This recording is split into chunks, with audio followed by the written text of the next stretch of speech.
Halo teman-teman pendengar semua, kembali lagi pada podcast kami. Saya Muhammad Kaffa Wasbirjatullah di sini akan bertugas menjadi host pada podcast kali ini.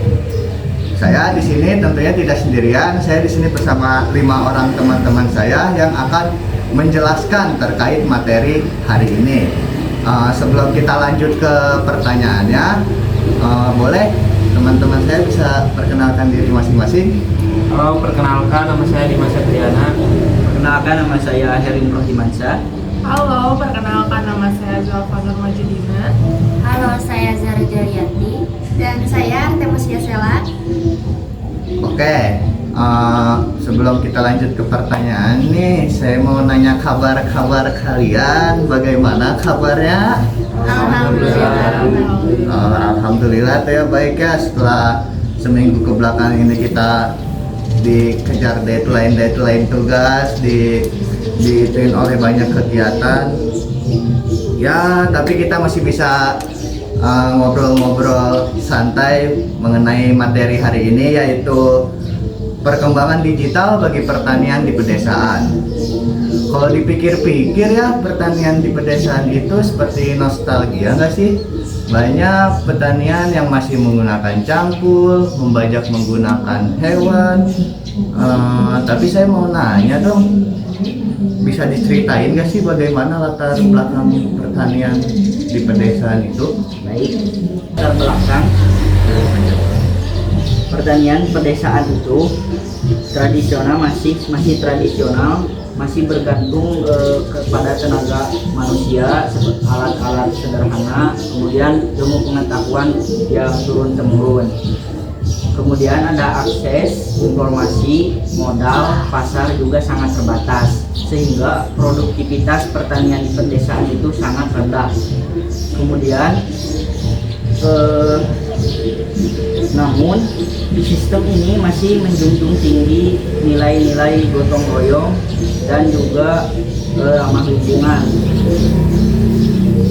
Ini hadirnya teknologi digital membuka peluang untuk petani di desa itu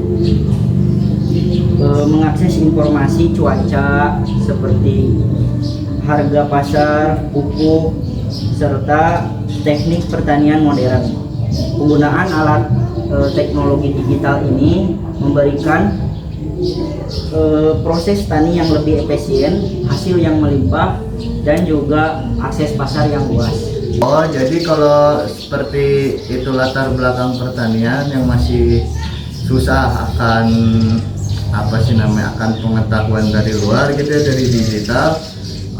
Saya mau tahu dong manfaat perkembangan digital bagi pertanian di pedesaan. Ada yang bisa jelasin nggak ya? Saya bisa jelasin. Perkembangan digital di pedesaan sangat membawa manfaat bagi petani di pedesaan.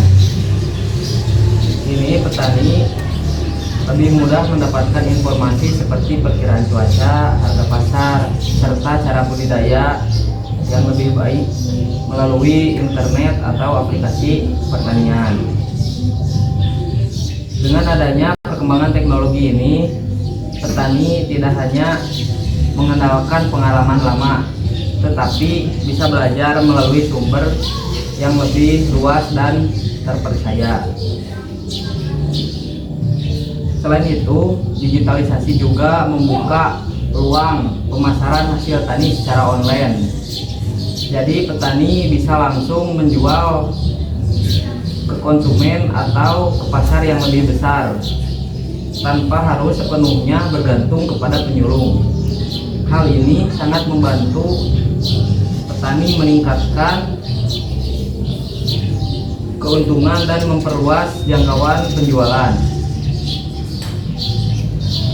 Di sisi lain, penggunaan alat atau mesin yang terhubung dengan teknologi modern, kemudian penggunaan alat dan mesin yang terhubung dengan perkembangan teknologi membantu pekerjaan petani menjadi lebih cepat dan efektif, sehingga tenaga dan waktu menjadi lebih hemat. Kemudian perkembangan digital mampu membantu petani di pedesaan dalam meningkatkan produktivitas, memperluas pasar, serta meningkatkan kesejahteraan bagi petani yang ada di pedesaan. Oh, jadi seperti itu ya, mengenai manfaatnya ya. Oh, ternyata manfaatnya itu banyak, pikiran saya teh cuma sedikit.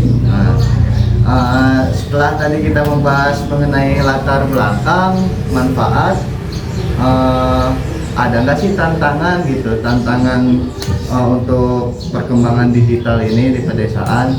Ada yang bisa jelasin?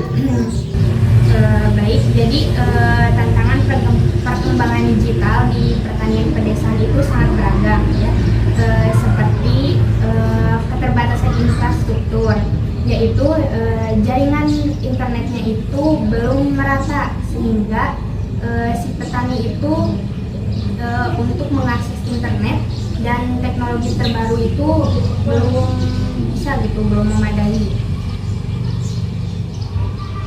Selain itu, tingkat literasi digital di masyarakat pedesaan masih rendah, sehingga pemanfaatan aplikasi online pertanian itu belum maksimal. Terus, biaya perangkat digital dan akses internet juga menjadi kendala bagi masyarakat di pedesaan. Dan tantangan lainnya adalah perlunya pelatihan dan pendampingan agar teknologi benar-benar bermanfaat serta mampu meningkatkan hasil dan kesejahteraan.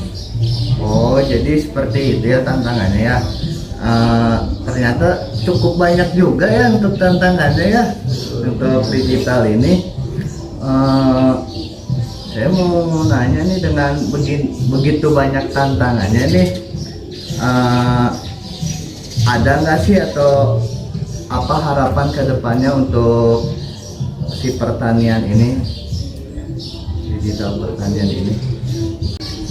Jadi, petani desa memiliki beberapa harapan terhadap era digital ini, yaitu bisa tercapainya pertanian yang lebih cerdas, efisien, produktif, dan berkelanjutan dengan petani yang memiliki akses informasi akurat terkait teknik budidaya, pasar, dan harga komoditas, serta mendapat dukungan pemerintah berupa pelatihan, subsidi, dan kebijakan yang mendukung pengembangan pertanian berbasis digital, serta pengembangan infrastruktur digital, yaitu peningkatan infrastruktur internet di daerah pertanian sangat penting.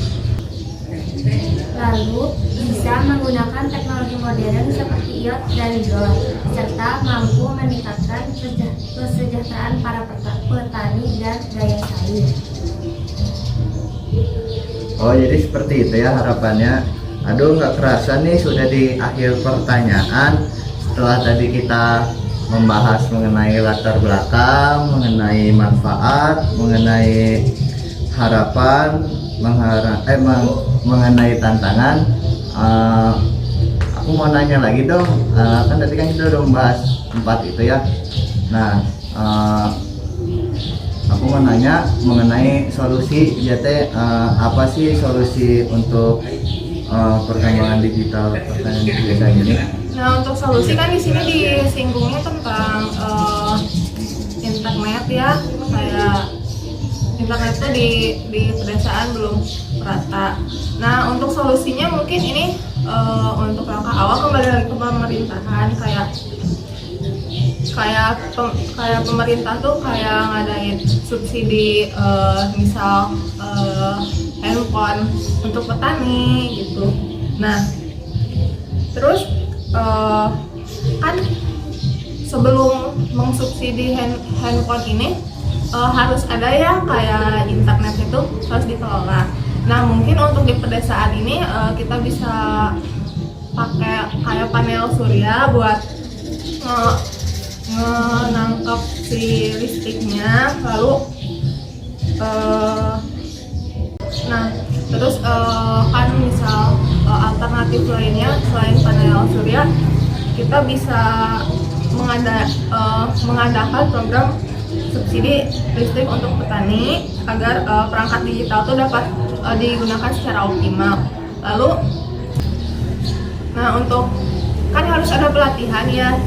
Jadi untuk pelatihan ini kita bisa mengadakan kayak pendampingan berjangka panjang. Jadi untuk mengawasi bagaimana si petani ini bisa nggak beradaptasi dengan teknologi yang diterapkan di desa itu. Mungkin untuk solusi dari saya cukup gitu aja. Jadi solusi seperti itu ya, jadi itu ya. Jadi bisa kita simpulkan nih untuk pertemuan kali ini tuh pertanian pedesaan masih banyak keterbatasan, tapi dengan munculnya digital pada pertanian banyak sekali manfaatnya, walaupun ada beberapa tantangan yang harus dihadapi. Dengan harapan dan solusi yang tepat, kedepannya mungkin semua harapan dan solusi itu bisa diwujudkan. Oke, sekian dari kami. Kurang lebihnya mohon dimaafkan. Wassalamualaikum warahmatullahi wabarakatuh.